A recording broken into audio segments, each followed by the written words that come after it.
ಕಾರ್ಯಕ್ರಮದ ಮಧ್ಯಭಾಗದಲ್ಲಿ ನಾವೆಲ್ಲ ಉಪಸ್ಥಿತರಿದ್ದೇವೆ.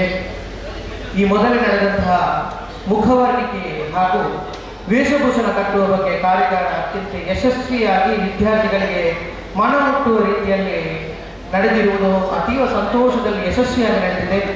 ದಯವಿಟ್ಟು ಎಲ್ಲ ವಿದ್ಯಾರ್ಥಿಗಳು ವಿಚಾರ ಸಂಕಿರಣದಲ್ಲಿ ನಾವು ವಿಷಯವನ್ನು ತಗೊಂಡದ್ದು ಪರಿವರ್ತನೆಯ ಪರ್ವಕಾಲದಲ್ಲಿ ಯಕ್ಷಗಾನ ಕಲೆ. ಇದರಲ್ಲಿ ವಿಷಯವನ್ನು ಮಾಡಲಿಕ್ಕಿದ್ದಾರೆ ಶ್ರೀ ಸದಾಶಿವ ಆಳ್ವ ದೇವಿಪುರ ತಲಪಾಡಿ. ಇವರು ಯಕ್ಷಗಾನ ವೇಷಧಾರಿ ಹೌದು, ಯಕ್ಷಗಾನ ಪ್ರಸಿದ್ಧ ಅರ್ಥಧಾರಿಗಳು ಹೌದು, ಹಾಗೆ ನಿರೂಪಕರು ಹೌದು, ದೇವರುಗಳ ಬಗ್ಗೆ ತುಂಬ ವಿಷಯವನ್ನು ಪ್ರಸ್ತುತಪಡಿಸಿದವರು. ಅವರನ್ನು ನಾವು ಯಕ್ಷಗಾನ ಅಕಾಡೆಮಿಯ ಪರವಾಗಿ ಮೊದಲಾಗಿ ಹಾರ್ದಿಕವಾಗಿ ಸ್ವಾಗತಿಸ್ತಾ ಇದ್ದೇನೆ. ಶ್ರೀಯುತರನ್ನು ಅದರ ಜೊತೆಗೆ ನಮ್ಮ ಈ ಸುಂದರ ಕಾರ್ಯಕ್ರಮವನ್ನು ಚಂದಗಾಣಿಸಲು ನಮ್ಮ ಆಹ್ವಾನಿತ ಅತಿಥಿಗಳಲ್ಲಿ ಒಬ್ಬರು ಶ್ರೀ ಕೆ ರವೀಂದ್ರ ಶೆಟ್ಟಿ ಉಳಿದೊಟ್ಟು ನಮ್ಮೊಂದಿಗಿದ್ದಾರೆ. ಸಂಚಾಲಕರು ವಿದ್ಯಾರತ್ನ ಆಂಗ್ಲ ಮಾಧ್ಯಮ ಶಾಲೆ ದೇರ್ಲಕಟ್ಟೆ. ಅವರನ್ನು ಕೂಡ ಇಡೀ ನಮ್ಮ ಸಂಸ್ಥೆಯ ವತಿಯಿಂದ ಆತ್ಮೀಯವಾದ ಸ್ವಾಗತವನ್ನು ಬಯಸುತ್ತಾ ಇದ್ದೇವೆ. ಅದರ ಜೊತೆಗೆ ಶ್ರೀ ರಾಜೇಶ್ ಕುಲಾಯಿ ಕೂಡ ನಮ್ಮೊಂದಿಗಿದ್ದಾರೆ.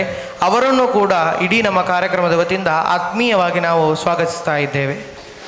ಅದೇ ರೀತಿ ಸಂವಾದ ಕಾರ್ಯಕ್ರಮವನ್ನು ನಡೆಸಿಕೊಡುವವರು ಶ್ರೀ ಹರೀಶ್ ಬಳಂತಿಮುಗರು, ಪ್ರಬಂಧಕರು ಹನುಮಗಿರಿ ಮೇಳ. ಇವರ ಬಗ್ಗೆ ತುಂಬ ಹೇಳಬೇಕೆಂದಲ್ಲ, ಯಾಕೆಂದರೆ ಯಕ್ಷಗಾನ ರಂಗದಲ್ಲಿ ಎಲ್ಲವನ್ನು ಬಲ್ಲಂತಹ ಸವ್ಯಸಾಚಿ ಕಲಾವಿದರು. ಪ್ರಸ್ತುತ ಹನುಮಗಿರಿ ಅಂದರೆ ಪ್ರಸಿದ್ಧ ಮೇಳ, ನಮ್ಮ ತೆಂಕು ಮೇಳಗಳೇ ಪ್ರಸಿದ್ಧಿಯನ್ನು ಪಡೆದು ಹೆಸರಂತ ಮೇಳವಾದ ಹನುಮಗಿರಿ ಮೇಳ, ಇದರ ಪ್ರಬಂಧಕರಾಗಿ ಕಾರ್ಯನಿರ್ವಹಿಸ್ತಾ ಇದ್ದಾರೆ. ಹಾಗೆ ಇವರು ಅರ್ಥಧಾರಿಗಳು ಹೌದು, ವೇಷಧಾರಿಯೂ ಹೌದು, ನಮ್ಮ ಆತ್ಮೀಯರು ಹೌದು. ನಮ್ಮ ಕಾರ್ಯಕ್ರಮಕ್ಕೆ ಪ್ರೀತಿ ಕೊಟ್ಟು ಬಂದಿದ್ದಾರೆ. ಅವರಿಗೆ ನಮ್ಮ ಯಕ್ಷಗಾನ ಅಕಾಡೆಮಿ ಮತ್ತು ನಮ್ಮೆಲ್ಲರ ಪರವಾಗಿ ಹೃತ್ಪೂರ್ವಕ ವಂದನೆಗಳು. ಇವರನ್ನು ಧನ್ಯವಾದ. ಶ್ರೀ ಹರೀಶ್ ಭಟ್ಟೇಡ್ಕ ಇವರು ಶಾಲು ಸ್ಮರಣಿಕೆ ನೀಡಿ ಗೌರವಿಸಬೇಕಾಗಿ ಕೇಳಿಕೊಳ್ಳುತ್ತಾ ಇದ್ದೇನೆ.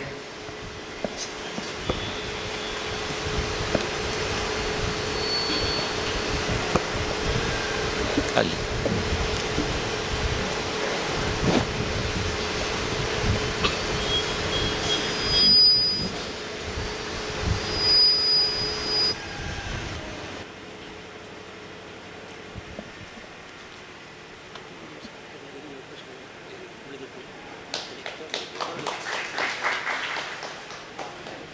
ನಾಯಕರು ಅಂತಿದ್ದಾರೆ. ನಮ್ಮವರಾದ ಶ್ರೀ ರಮಣಾಚಾರ್ಯ ಕಾರ್ಕಳ. ಇವರ ಬಗ್ಗೆ ನಮ್ಮ ಕಲಾವಿದರಿಗೆಲ್ಲ ಹೆಚ್ಚು ಗೊತ್ತುಂಟು.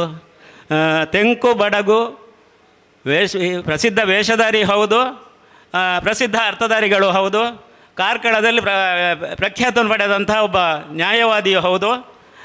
ಹಾಗೆ ಮತ್ತು ನಮ್ಮ ಸಂಘದ ಆಟಕ್ಕೆ ನಾವು ಸದಸ್ಯರ ನಾವೆಲ್ಲ ಸೆಟ್ ಮಾಡಿದ ಆಟಕ್ಕೆ ಕೆಲವು ಕಡೆ ನಮಗೆ ವೇಷಕ್ಕೂ ಬಂದಿದ್ದಾರೆ. ನಮ್ಮೊಂದಿಗೆ ತುಂಬ ಸಹಕಾರ ಕೊಟ್ಟವರು. ಅವರ ಬಗ್ಗೆ ನಾವು ಹೆಚ್ಚು ಹೇಳಲಿಕ್ಕೆ ಹೋದರೆ ತುಂಬ ಉಂಟು. ಹಾಗಾಗಿ ಸ್ವಲ್ಪದರಲ್ಲೇ ನಿಲ್ಲಿಸಿ ಅವರನ್ನು ನಮ್ಮ ಅಕಾಡೆಮಿ ಪರವಾಗಿ ಮತ್ತು ನಮ್ಮೆಲ್ಲರ ಪರವಾಗಿ ಹಾರ್ದಿಕವಾಗಿ ಸ್ವಾಗತಿಸ್ತಾ ಇದ್ದೇನೆ. ಶಾಲು ಮತ್ತು ಸ್ಮರಣಿಕೆ ನೀಡಿ ಸ್ವಾಗತಿಸಬೇಕಾಗಿ ಕೇಳಿಕೊಳ್ತಾ ಇದ್ದೇನೆ. ಹಲೋ. ಅದರ ಜೊತೆಗೆ ನಮ್ಮ ಈ ಕಾರ್ಯಕ್ರಮದ ವಿಶೇಷ ಆಹ್ವಾನಿತರಾದಂತಹ ಶ್ರೀ ರವೀಂದ್ರ ಶೆಟ್ಟಿ ಉಳಿದೊಟ್ಟು ಹಾಗೂ ರಾಜೇಶ್ ಕುಲ ಇವರಿಬ್ಬರಿಗೂ ಶಾಲು ಮತ್ತು ಸ್ಮರಣಿಕೆ ನೀಡಿ ಗೌರವಿಸಬೇಕಾಗಿ ಶ್ರೀಯುತ ಕೃಷ್ಣಪ್ಪ ಕಿನ್ಯ ಹಾಗೂ ಗೌರವಿಸಬೇಕಾಗಿ ಕೇಳಿಕೊಳ್ಳುತ್ತಾ ಇದ್ದೇನೆ.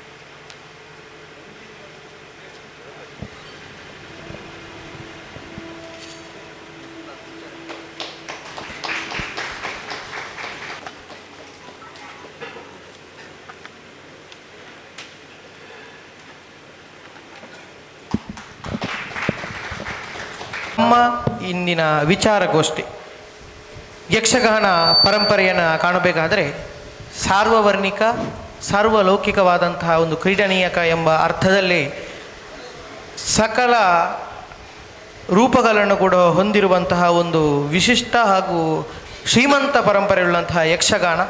ಈ ಯಕ್ಷಗಾನವು ಪರಿವರ್ತನೆಯ ಪರ್ವಕಾಲದಲ್ಲಿ, ಅಂದರೆ ಪರಿವರ್ತನೆ ಜಗದ ನಿಯಮ ಎಂಬ ಅರ್ಥದಲ್ಲಿ ಇಂದಿನ ಕಾಲಘಟ್ಟಕ್ಕೆ ಪೂರ್ವ ಪರಂಪರೆಯಲ್ಲಿ ಯಾವ ಉದ್ದೇಶಕ್ಕೆ ಯಕ್ಷಗಾನವನ್ನು ನಾವು ಆಡಿಸುತ್ತಾ ಇದ್ದೆವು, ಯಾವ ಬಯಲಾಟಗಳನ್ನು ನಾವು ಅಷ್ಟು ಗೌರವಪೂರ್ವಕವಾಗಿ ನಡೆಸುತ್ತಾ ಇದ್ದೆವು, ಅದರ ಪ್ರಸ್ತುತತೆ ಅಥವಾ ಇಂದಿನ ವ್ಯವಸ್ಥೆಯಲ್ಲಿ ಇದರ ರೂಪಾಂತರಗಳಾಗಿದೆಯೋ ಆ ರೂಪಾಂತರಗಳ ಸದ್ವಿಚಾರವೇನು ಅಥವಾ ಅದರಿಂದಾದಂತಹ ಕೆಡುಕು ಏನು, ಪರಂಪರೆಯ ಮುಖ್ಯವೋ ಅಥವಾ ಆಧುನಿಕತೆಯ ಉದ್ದೇಶ ಮುಖ್ಯ, ಈ ಎಲ್ಲ ವಿಚಾರದ ಬಗ್ಗೆ ನಮಗೆ ವಿಷಯವನ್ನು ತಿಳಿಯಪಡಿಸಬೇಕೆಂದು ಇಂದು 3 ಮಹನೀಯರು ನಮ್ಮೊಂದಿಗೆ ಬಂದಿದ್ದಾರೆ.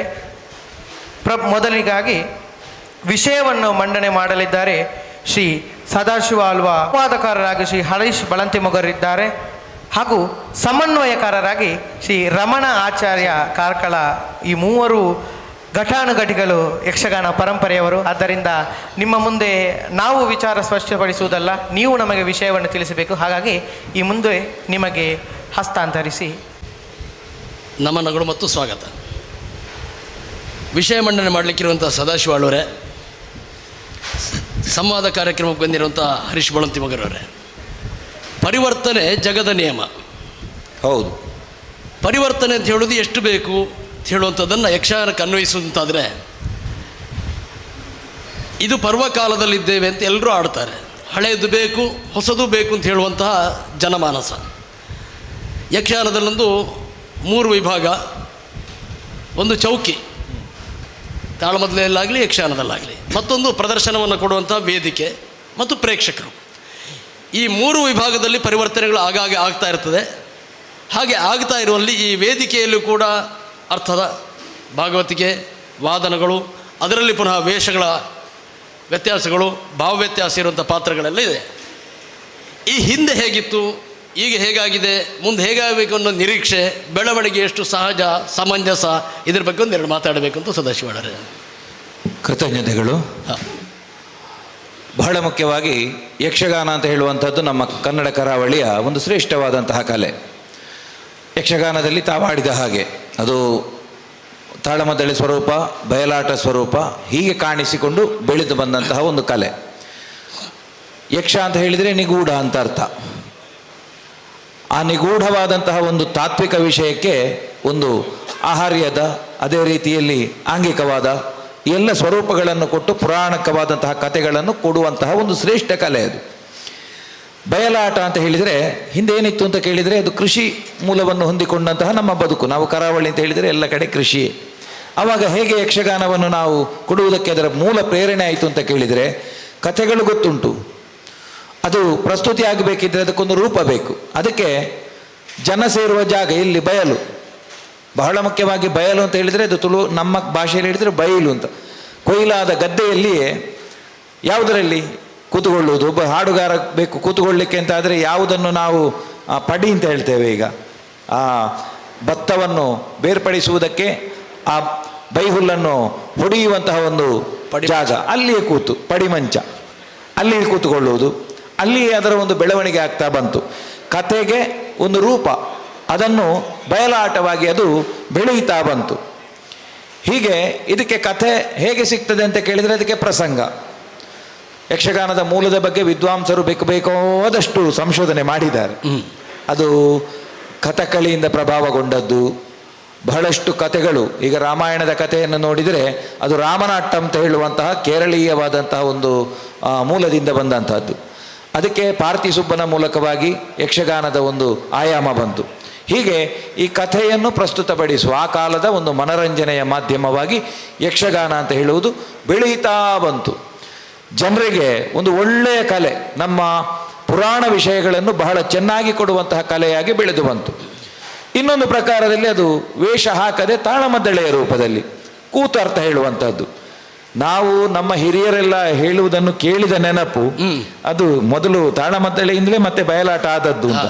ಅಂದರೆ ಹೇಗೆ ಅಂದರೆ ಮುಂಚೆ ಎಲ್ಲ ಮನೆಯ ಜಗಲಿಯಲ್ಲಿ ಅಲ್ಲ, ನಾವೀಗ ಏನು ಹೇಳ್ತೇವೆ ಪಡಿಪಿರೆ ಅಂತ ಹೇಳ್ತೇವೆ, ಇಂಥ ಜಾಗಗಳಲ್ಲಿ ಇಲ್ಲಿ ಎಲ್ಲ ಹೊತ್ತು ಸಂಜೆ ಆಗುವಾಗ ಬಂದು ಕೂತುಕೊಳ್ಳುವುದು, ಅವರೊಳಗೆ ಒಂದು ಪಾತ್ರ ಹಂಚುವುದು, ಒಂದು ಪ್ರಸಂಗ ಅದನ್ನು ಫಿಕ್ಸ್ ಮಾಡಿ ಅಲ್ಲಿಂದ ಅದನ್ನು ತೊಡಗುವುದು. ಆವಾಗ ಹೇಗಿತ್ತು ಅಂತ ಕೇಳಿದರೆ ಕೆಳಗೆ ಕೂತವ ಅವನ ಪಾತ್ರ ಬರುವಾಗ ಅಲ್ಲಿಂದಲೇ ಕೂತು ಕುಣಿದುಕೊಂಡೆಲ್ಲ ಬಂದು ಮತ್ತೆ ಕೂತು ಇಲ್ಲಿ ಅಭಿನಯ ಮಾಡಿ ತೋರಿಸುವಂತಹದ್ದು. ಕುಂಭಕರ್ಣನೇ ಎಬ್ಬಿಸುವಾಗ ನಿಜವಾಗಿ ಕುಂಭಕರ್ಣನಾಗಿ ಮಲಗುತ್ತಿದ್ದ ಅಂತ ಕೇಳಿದ್ದೆ. ಆಸುರ ವೇಷ ಹಾಕುವಾಗ ಸಭೆಯಲ್ಲಿ ಇದ್ದವನೇ ಬೊಬ್ಬೆ ಹಾಕಿಕೊಂಡು ಬರುವುದು, ಬಂದು ಇಲ್ಲಿ ಕೂತ ಅರ್ಥ ಹೇಳುವುದು. ಹೀಗೆ ಇತ್ತ ಅದರ ಸ್ವರೂಪ. ಹೀಗೆ ಬೆಳೆದಂತಹ ಒಂದು ಕಲೆ ಅದು ಬಹಳ ವಿದ್ಯಾವಂತರಿಂದಲೇ ಬೆಳೆದು ಬಂದಿದೆ ಅಂತ ಹೇಳಲಿಕ್ಕೆ ಇಲ್ಲ. ಶೇಣಿಯಂತಹ ಹಿರಿಯವರು ಕೂಡ ಹೇಳಿದ್ದು ಹಾಗೆ. ಹೇಗಿತ್ತು ಅಂತ ಕೇಳಿದರೆ ಯಕ್ಷಗಾನದ ಮೂಲವನ್ನು ಬೆಳೆಸಿದವರು ಸರ್ವೇ ಸಾಮಾನ್ಯರು. ಆದರೆ ನೀವು ಹೇಳಿದ್ರೆ ಪರಿವರ್ತನೆ ಪರ್ವಕಾಲ ಹೇಗಾಯಿತು? ಜನಮಾನಸದಿಂದ ಬಂದದ್ದು. ಹೌದು, ಅದು ಬೆಳವಣಿಗೆ ಆದ ಗತಿ ಹೇಗೆ ಅಂತ ಕೇಳಿದರೆ ಆಮೇಲೆ ಅದಕ್ಕೆ ವಿದ್ವಾಂಸರ ಒಂದು ಆಗಮನ ಆಯಿತು. ವಿದ್ವಾಂಸರೆಲ್ಲ ಅದಕ್ಕೆ ಬಂದರು, ಅದೊಂದು ಪರಿವರ್ತನೆ ಅಲ್ಲಿ ಆದ ಮೇಲೆ ಅಲ್ಲಿಯವರೆಗೆ ಏನಿತ್ತದರ ರೂಪ ಅದಕ್ಕೆ ನಿಜವಾದಂತಹ ಒಂದು ತಾತ್ವಿಕ ಸ್ವರೂಪದ ಒಂದು ಅಪ್ಗ್ರೇಡ್ ನಾವು ಏನು ಹೇಳ್ತೇವೆ, ಮಹಾಭಾರತ ರಾಮಾಯಣ ಇದಕ್ಕೆ ಉಪನಿಷತ್ತು ವೇದ ಗ್ರಂಥಗಳಲ್ಲಿ ಬರುವಂತಹ ವಿಚಾರಗಳು ಇದನ್ನೆಲ್ಲ ಸೇರಿಸಿ ಅದನ್ನೊಂದು ಮೇಲ್ದರ್ಜೆಗೆ ತಂದರು. ಅದೇ ರೀತಿಯಲ್ಲಿ ಕುಣಿತಗಳಿದೆಲ್ಲ ಹೇಗಿತ್ತು, ಯಾವ ಮೂಲ ಸ್ವರೂಪ ಒಟ್ಟು ಹೇಗಿತ್ತು ಅಂತ ಗೊತ್ತಿಲ್ಲ. ಅದಕ್ಕೆ ನಾವು ನದಿ ಮೂಲ ಹುಡುಕಿದಾಗೆ ಅದಿತ್ತು. ಅದು ಸಮುದ್ರ ಸೇರುವಾಗ ನದಿ ವಿಶಾಲ ಆಗ್ತದೆ, ಮೂಲದಲ್ಲಿ ಹೇಗಿರ್ತದೆ ನಮಗೆ ಅದು ಊಹಿಸುವುದಕ್ಕೆ ಸಾಧ್ಯ ಇಲ್ಲ. ಅದು ಹೇಗೆ ಆಮೇಲೆ ಬೆಳೆದು ದೊಡ್ಡದು ಆಗಿ ಅದನ್ನು ಸಮುದ್ರ ಸೇರುವಾಗ ಅದು ಒಂದು ವಿಶಾಲವಾದ ನದಿ ಆಗ್ತದೆ. ಹಾಗೆ ಇದಕ್ಕೊಂದು ನಾಟ್ಯದ ಸ್ವರೂಪ, ಅದಕ್ಕೆ ಅದರದ್ದೇ ಆದ ತಾಳದಲ್ಲಿ ಅದಕ್ಕೆ ಒಂದು ಚೌಕಟ್ಟನ್ನು ಕೊಟ್ಟು ಭರತನಾಟ್ಯವೋ ಅಥವಾ ಇತರೆ ನಾಟ್ಯ ಪ್ರಕಾರಗಳಲ್ಲಿ ಹೇಗುಂಟು ಅದಕ್ಕೊಂದು ತಾಳದ ಒಂದು ಸ್ವರೂಪ ಇದನ್ನೆಲ್ಲ ಕೊಟ್ಟು ರಂಗಸ್ಥಳಕ್ಕೆ ವೇಷ ಬರುವಾಗ ಅದಕ್ಕೊಂದು ಹೊಸ ರೂಪ ಬಂತು. ಹಳೆತ್ತು ಹೇಗಿರ್ತದೆ ಅಂತ ನಮಗೆ ಊಹಿಸುವುದಕ್ಕೆ ಸಾಧ್ಯ ಇಲ್ಲ. ಆ ನಂತರ ಅದು ಬೆಳೀತಾ ಬಂತು. ಈ ಕಲ್ಪನೆ ನಮ್ಮ ಆಹಾರ್ಯದಲ್ಲಿಯೂ ಬಂತು. ಮೂಲದಲ್ಲಿ ಆಹಾರ್ಯ ಹೇಗಿತ್ತು, ಒಂದು ದೊಡ್ಡ ಜಿಜ್ಞಾಸೆ ಅದು. ಈಗ ಇವತ್ತು ನಾವು ಕಮ್ಮಟ ನೋಡಿದೇವಲ್ಲ, ದಗಲೆ ಅಂತ ಹೇಳಿದ್ರು, ದಗಲೆ ಸಾಕ್ಸ್ ಆಯ್ತು, ಆಮೇಲೆ ಸೋಗವಲ್ಲಿ ಆಯ್ತು, ಕಿರೀಟಗಳ ಒಂದು ಸ್ವರೂಪ. ಹಾಗಾದ್ರೆ ಅದು ಮುಂಚೆ ಹಾಗಿತ್ತಾ? ಮೂಲದಲ್ಲಿ ಹಾಗೆ ಇರ್ಲಿಕ್ಕೆ ಸಾಕ್ಸೇ ಇಲ್ಲದ ಕಾಲದಲ್ಲಿ ಯಕ್ಷಗಾನ ಇತ್ತು. ಆಗ ಸಾಕ್ಸ್ ಹೇಗಿರ್ಬೋದು? ಸಾಕ್ಸಿನ ಬದಲಿಗೆ ಏನು ಮಾಡ್ತಾ ಇದ್ರು?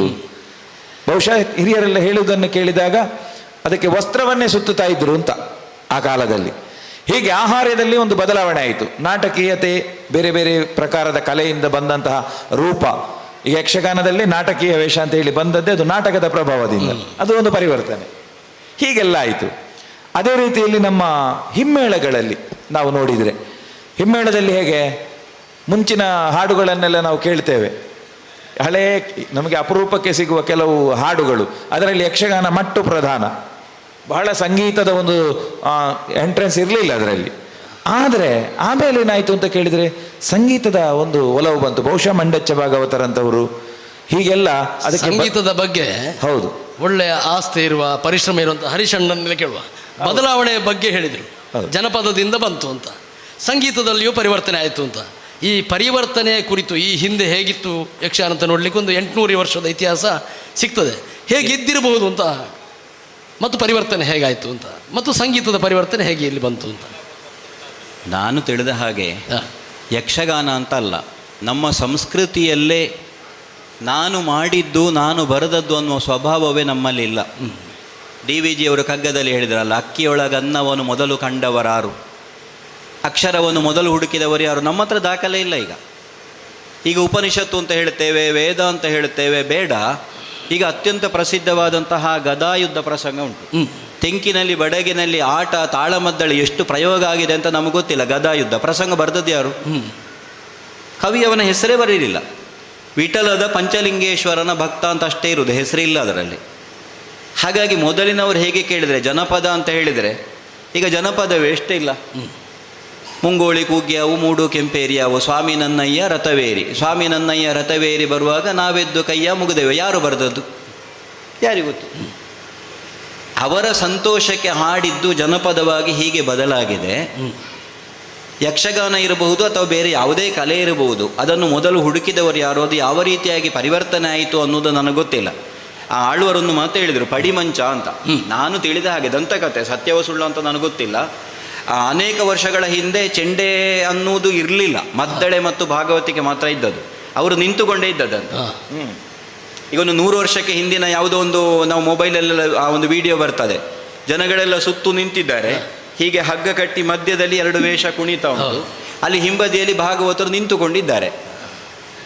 ಹಿರಿಯ ಬಲಿಪ ಭಾಗವತರು, ಈಗ ಮೊನ್ನೆ ಕಳೆದ ವರ್ಷ ತೀರಿ ಹೋದ ಬಲಿಪ ನಾರಾಯಣ ಭಾಗವತರಲ್ಲ, ಅವರ ಅಜ್ಜ ಬಲಿಪ ನಾರಾಯಣ ಭಾಗವತರು, ಅವರು ಹಠವಾದಿ ಅಂತ. ಅವರು ಒಂದು ದಿನ ನಾನು ಭಾಗವತಿಕೆ ಮಾಡುವುದಿಲ್ಲ ಒಂದು ಆಟಕ್ಕೆ ಅಂತ ಹಠ ಹಿಡಿದ ನಿಂತುಕೊಂಡು.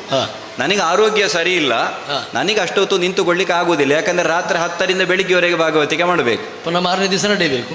ಆಟ ಆಡಿಸುವವನಿಗೆ ಅವರ ಕೈಯಲ್ಲೇ ಭಾಗವತಿಕೆ ಮಾಡಿಸಬೇಕು ಅಂತ ಹಠ. ನಿಮಗೆ ನಿಂತುಕೊಳ್ಳಿಕ್ಕೆ ಆಗದಿದ್ದರೆ ನಿಮಗೆ ಕೂರು ವ್ಯವಸ್ಥೆ ಮಾಡುವ ಅಂತ ಅವರು ಪಡಿಮಂಚ ಇದ್ದದನ್ನು ತಂದು ಕೂರಿಸಿ ಅವರು ಕೂತು ಪದ್ಯ ಹೇಳಿದರು. ಅಲ್ಲಿಂದ ಮತ್ತೆ ಕುಳಿತುಕೊಳ್ಳುವುದು ಆರಂಭ ಆಯಿತು ಅಂತ ಒಂದು ದಂತಕತೆ. ಯಾಕಂದ್ರೆ ಸೌಲಭ್ಯ ಇರಲಿಕ್ಕಿಲ್ಲ, ಇಲ್ಲ ಕೃಷಿಕರ ರೆಕಾರ್ಡ್ ಇಲ್ಲ ಅದಕ್ಕೆ. ಹಾಗೆ ಅಲ್ಲಿಂದ ಮತ್ತೆ ಕೂತು ಭಾಗವತಿಕೆ ಪ್ರಾರಂಭ ಆಯಿತು. ಆಮೇಲೆಲ್ಲ ಕುಳಿತು ಆಯಿತು ಅಂತ. ಮತ್ತೆ ಈಗ ಯಕ್ಷಗಾನದ ಭಾಗವತಿಕೆ ಬಗ್ಗೆ ಕೇಳಿದರೆ, ಹೌದು, ಸಂಗೀತದ ಒಲವು. ಹೌದು, ಸಂಗೀತದ ಒಲವು ಅಥವಾ ನನಗೆ ಗೊತ್ತಿಲ್ಲ, ಸರಿಯಾಗಿ ಗೊತ್ತಿಲ್ಲ. ನಾನು ಕೇಳಿದ ಹಾಗೆ ಮೈಂದಪರೈಗಳು ಅಥವಾ ಮಹಾಬಲ ನೋಂಡರು ಅಂಥವರು ಯಕ್ಷಗಾನದ ಮಂಡೆಚ್ಚರಿಗಿಂತ ಹಿಂದಿನವರು, ದಾಮೋದರ ಮಂಡೆಚ್ಚರಿಗಿಂತ ಶಾಸ್ತ್ರೀಯ ಸಂಗೀತವನ್ನು ಕಲಿತು ಬಂದಂತಹ ಅವರಿಂದಲಾಗಿ ಯಕ್ಷಗಾನಕ್ಕೆ ರಾಗಗಳು ಬಂತು ಅಂತ ಮೊದಲು ಮಟ್ಟೆ ಇದ್ದದ್ದಲ್ವ. ಈಗ ಬಲಿಪ ಭಾಗವತರಲ್ಲೇ ನಾನು ಕೇಳಿದ್ದೇನೆ ಎಷ್ಟೋ ಸಲ, ಅವರು ರಾಗದ ಹೆಸರು ಹೇಳುವುದಿಲ್ಲ, ರಾಗ ನನಗೆ ಗೊತ್ತಿಲ್ಲ ಅಂತ ಹೇಳಿದರು. ಅದು ಕ್ರಮ ಹೀಗೆ ಅದನ್ನು ಹೇಳುವುದು ಅಂತ ಅವರೊಮ್ಮೆ ಮಾತಾಡುವಾಗ ಹೇಳಿದ್ದು, ನಾವು ಪದ್ಯ ಹೇಳುವುದಲ್ಲ, ರಾಗದಲ್ಲಿ ಪದ್ಯವನ್ನು ಓದುವುದು ಅಂತ ಹೇಳಿ. ಹೌದು, ಅದೊಂದು ಶೈಲಿ ಅಂತ. ಈಗ ನಾವು ಸುರುಟಿ ಏಕ, ನವರೋಜಿ ಏಕ, ಮಧ್ಯಮಾವತಿ ಏಕ, ಬೇಹಾಗಿ ಏಕ, ಮಾಂಡು ಏಕ, ದ್ವಿಪದಿ ಇತ್ಯಾದಿಗಳನ್ನು ಹೇಳ್ತೇವೆ. ಅದೊಂದು ಶೈಲಿ. ಆ ಶೈಲಿ ಆಮೇಲೆ ನಿಧಾನವಾಗಿ ಪರಿವರ್ತನೆ ಆಗುತ್ತಾ ಸಂಗೀತ ಗೊತ್ತಿದ್ದವರು ಅದಕ್ಕೆ ಸ್ಪಷ್ಟವಾಗಿ ರಾಗವನ್ನು ಹಾಕಿದರು. ಒಂದು ಕಡೆ ಗಾನವೈಭವದಲ್ಲಿ ನಾನು ನಿರೂಪಣೆ ಮಾಡುವಾಗ ರಾಗಗಳ ಹೆಸರು ಹೇಳ್ತಾ ಇದ್ದೆ, ಈಗ ಇಂಥ ರಾಗದಲ್ಲಿ ಭಾಗವತರು ಹಾಡ್ತಾರೆ ಅಂತ. ಆಗ ಕುಬ್ಬಣ್ಣೂರು ಶ್ರೀಧರಾಯರು ಬಂದು ನನ್ನಲ್ಲಿ ಹೇಳಿದರು, ನೀವು ರಾಗದ ಹೆಸರು ಹೇಳದಿರುವುದು ಒಳ್ಳೆಯದು, ಯಾಕಂದರೆ ಭಾಗವತರ ರಾಗ ಬಿಟ್ಟು ಬೇರೆ ರಾಗದಲ್ಲಿ ಹಾಡ್ತಾರೆ, ಅವರಿಗೆ ಸಂಗೀತ ಗೊತ್ತಿಲ್ಲದಿದ್ದರೆ ಅದು ಮಿಕ್ಸ್ ಆಗ್ತದೆ. ಹಾಗಾಗಿ ನೀವು ಸನ್ನಿವೇಶ ಮಾತ್ರ ಹೇಳಿದರೆ ಒಳ್ಳೆಯದು ಅಂತ. ಅಂದರೆ ಶಾಸ್ತ್ರೀಯ ಸಂಗೀತವೇ ಯಕ್ಷಗಾನದ ಭಾಗವತಿಕೆಗೆ ಮುಖ್ಯ ಅಂತ ನನಗೆ ಅನ್ನಿಸುವುದಿಲ್ಲ, ಭಾವ ಮುಖ್ಯ, ಭಾವವೇ ಮುಖ್ಯ. ಈಗ ಕರುಣರಸದ ಪದ್ಯ ಹೇಳುವಾಗ ವೀರರಸದಲ್ಲಿ ಹೇಳಿದರೆ ಆಗಲಿಕ್ಕಿಲ್ಲ, ಕರುಣರಸವೇ ಇರಬೇಕು. ಕರುಣರಸದಲ್ಲಿ ಯಾವುದು ಅಂತ ಶಿವರಂಜಿನಿಯೋ, ಸಿಂಧು ಭೈರವಿಯೋ, ಆನಂದ ಭೈರವಿಯೋ, ಹಂಸಾನಂದಿಯೋ, ಕಾನಡವೋ ಯಾವುದು ನೀವು ಉಪಯೋಗ ಮಾಡ್ತೀರಿ, ಆ ಸನ್ನಿವೇಶವನ್ನು ವಿಷಯಾಂತರ ಆಗ್ತದೆ ಅಂತ ಗೊತ್ತಿಲ್ಲ. ಒಂದು ಮಾತು ನಾನು ಹೇಳ್ತೇನೆ, ರಸದ ಬಗ್ಗೆ ಹೇಳಿದ ಕಾರಣ, ಕರುಣರಸ ಅಂತ ನಾವು ಹೇಳಿದರು, ರಥ ಹೂತು ಹೋಗಿ ಅಳುವಂತಹ ಕರ್ಣ, ತನ್ನ ಮಗ ತನ್ನನ್ನು ಬಿಟ್ಟು ಹೋಗ್ತಾನಲ್ಲ ಅಂತ ಅಳುವ ದಶರಥ, ಇದೆರಡು ಒಂದೇ ರಸವಾ? ರಸದಲ್ಲೂ ಕರ್ಣರಸ ಆದರೂ ಕರ್ಣರಸದ ಒಳಗೂ ಕೂಡ ವ್ಯತ್ಯಾಸ ಉಂಟು. ಆಗ ಭಾಗವತರು ಸನ್ನಿವೇಶವನ್ನು ಹೊಂದಿಕೊಂಡು ಅಲ್ಲಿಗೆ ಯಾವ ರಾಗ ಬೇಕೋ ಅದನ್ನು ಹಾಕಬಹುದು ಅಂತ ನನಗೆ ಅನ್ನಿಸ್ತದೆ. ಈಗ ಅದು ಮಟ್ಟು ಆದೀತು, ಶಾಸ್ತ್ರೀಯ ಸಂಗೀತವೂ ಆದೀತು, ಅಲ್ಲಿಗೆ ಅದು ಪೂರಕವಾಗಿ ಇರಬೇಕಷ್ಟೇ. ಮಟ್ಟು ಆಗಿದ್ದದ್ದು ಸಂಗೀತದೊಂದಿಗೆ ಸೇರಿಕೊಂಡು ಪರಿವರ್ತನೆ ಆಗಿದ್ದನ್ನು ಹರಿಶಣ್ಣ ಹೇಳಿದರು. ಹೌದು, ಇದು ಎಷ್ಟು ಸರಿ, ಎಷ್ಟು ಒಪ್ಪಿಕೊಳ್ಬೋದು ಅಂತ. ಯಾಕೆಂತ ಹೇಳಿದರೆ ಅವರವರಿಗೆ ಬಂದದ್ದನ್ನು ಕೊಡುಗೆಯಾಗಿ ಕೊಡುವುದರಲ್ಲಿ ಯಕ್ಷಗಾನ ಬೆಳೀತದೆ ಸತ್ಯ. ಹಾಗಿದ್ರೆ ಅದರಲ್ಲಿ ಎರಡು ವಾದ ಇದೆ. ಒಂದು ಹಿಂದಿನದ್ದನ್ನು ಉಳಿಸಿಕೊಳ್ಬೇಕು, ಹೌದು, ಮತ್ತು ಮುಂದಿನದ್ದನ್ನು ಸ್ವಾಗತಿಸಬೇಕು ಅಂತ. ಹೌದು. ಹಾಗಿದ್ರೆ ಹಿಂದಿನದ್ದಂದ್ರೆ ಎಷ್ಟು ಹಿಂದಿನದ್ದು ಗೊತ್ತಿಲ್ಲದ ಹಿಂದಿನ ಒಂದು ಪರಂಪರೆ ಉಂಟು, ಹೌದು, ಮುಂದಿನಷ್ಟು ಬರುವಂಥದ್ದುಂಟು. ಅದನ್ನು ಹೇಗೆ ಸ್ವಾಗತಿಸಬೇಕು ಅನ್ನೋದು ನಿಮ್ಮ ಕಲ್ಪನೆ. ಒಂದು ಜನಪದದ ಆಯದಿಂದ ಬೆಳೆದು ಬಂದಂತಹ ಈ ಒಂದು ಕಲೆ. ಹಾಗಿರುವಾಗ ಅಲ್ಲಿ ಈಗ ಹರಿಶಣ್ಣ ಹೇಳಿದ ಹಾಗೆ ಅದು ಪ್ರಧಾನವಾಗಿದ್ದದ್ದು ಮಟ್ಟುಗಳು. ಈಗ ಮೈಂದಪರೈಗಳ ಹೆಸರು ಹೇಳಿದರು ಹರಿಶಣ್ಣ, ಬಹಳ ಹೆಮ್ಮೆ ಉಂಟು. ಯಾಕೆಂದರೆ ಮೈಂದಪರೈಗಳು ನಮ್ಮ ತಲಪಾಡಿಯವರೇ, ನಮ್ಮ ಹತ್ತಿರದವರೇ, ದೊಡ್ಡ ಮನೆಯವರು, ಮಹಾಬಲನೋಂಡ್ರು ಆ ಕಾಲದ ಹಿರಿಯರ, ನಂತರ ಮಂಡೆಚ್ಚ ಭಾಗವತರು. ಹೀಗೆ ಆ ಕಾಲದಲ್ಲಿ ಅದನ್ನು ಮತ್ತೆ ಸಂಗೀತಕ್ಕೆ ಅವರು ಪರಿವರ್ತನೆಗೊಳಿಸುವಾಗ ಮಟ್ಟನ್ನು ಸ್ವಲ್ಪ ಸಂಗೀತ ಸೇರಿಸಿಕೊಂಡು ಅವರು ಹೇಳಿದರು ಅಂತ. ಯಕ್ಷಗಾನ ಜನಪದ ಕಲೆಯಾಗಿ ಆ ಒಂದು ಮಟ್ಟಿನ ಸ್ವರೂಪದಿಂದ ಬೆಳೆದು ಬಂದಂತಹ ಆ ಕಾಲದಲ್ಲಿ ಅದು ಜನರಿಂದ ಏನು ತುಂಬ ದೊಡ್ಡ ಮಟ್ಟದಲ್ಲಿ ಸ್ವೀಕಾರಕ್ಕೆ ಯೋಗ್ಯವಾಗಿ ಬಹಳ ಅದನ್ನು ಆಸ್ವಾದಿಸಿದ್ದಾರೆ. ಆ ಕಾಲಕ್ಕೆ ಪರಿವರ್ತನೆ ಆಗುವಾಗ ಅದಕ್ಕೊಂದು ಹೊಸ ಸ್ವರೂಪ ಬರುವಾಗ ಅದರಲ್ಲಿ ಇನ್ನೂ ಒಂದು ಚೆಲುವಿಕೆ ಕಂಡಿತು. ಯಾಕಂದರೆ ನಾನು ಸ್ವತಃ ನನ್ನ ಅನುಭವ ಹೇಳುವುದು, ಯಾಕಂದರೆ ನಮ್ಮ ಪುಲ್ಯ ಲಕ್ಷ್ಮೀನಾರಾಯಣ ಶೆಟ್ಟರ ಒಂದು ಭಾಗವತಿಕೆ ಅದು ಕೇಳುವಾಗಲೇ ಒಂದು ಮೈ ರೋಮಾಂಚನ ಆಗುವುದು ನಮಗೆ. ಅಂದರೆ ಅದು ಸಂಗೀತದ ಒಂದು ಆ ಸ್ವರೂಪ ಹೇಗೆ ಯಕ್ಷಗಾನಕ್ಕೆ ಬಂದಾಗ ಅದಕ್ಕೊಂದು ವಿಶೇಷ ಇದು ಬಂತು. ಆಮೇಲೆ ಪದ್ಯಾಣ ಭಾಗವತರು, ಹೊಳ್ಳರು, ಬಹುಶಃ ಈಗ ಬರುವ ಎಲ್ಲ ಭಾಗವತರು ಆ ಸಂಗೀತದಲ್ಲಿ ಸ್ವಲ್ಪ ಪಳಗಿ ಆ ಸ್ವರೂಪದಲ್ಲಿ ಯಕ್ಷಗಾನವನ್ನು ಮಾಡಿದ್ದಾರೆ.